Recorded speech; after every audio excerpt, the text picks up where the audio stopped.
Thank you, and thanks for being here. I love those hats. I've got to find a way to get one of them one of these times. And I guarantee you I'd wear it a lot. Hopefully, even when we get into April, it won't be that important.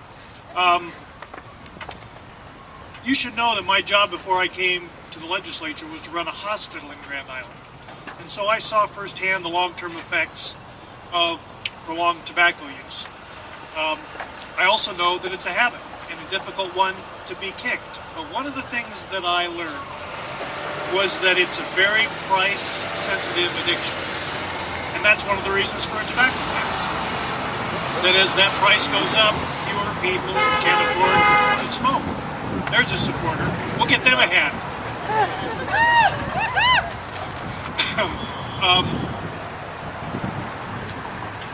It's effective. And it's most effective with you. You don't have the same disposable spending cash that I might have, as an example. Surprise, surprise to that. But that's one of the reasons that we know by increasing the price, we have its biggest impact on youth who either give up smoking or don't start smoking in the first place. So it's one of the reasons that I keep coming back to the increase in the tobacco tax. Some of the information that you should know as you go out about and advocate for this, and thanks again for doing that, is the other reason that there's a tobacco tax is to underwrite some of the expense to society of long-term tobacco use.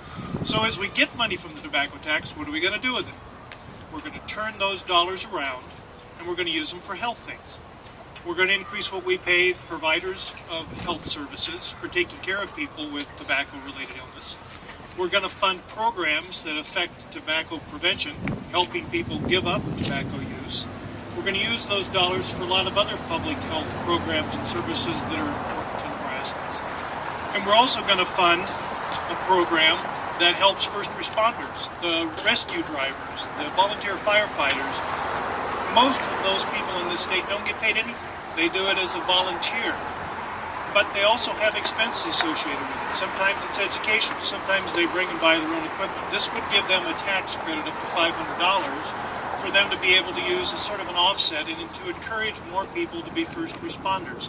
So that's an example of some of the good works that are going to happen with the tobacco tax money that we generate.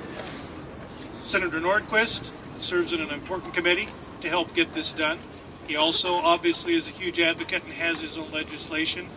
Me too, but we can't be everywhere. We can't be bending ears all the time. We need the help that you give us to get that accomplished. So thanks again for coming out here on a chilly, but at least sunny March day to do this, and go get them. Thank you.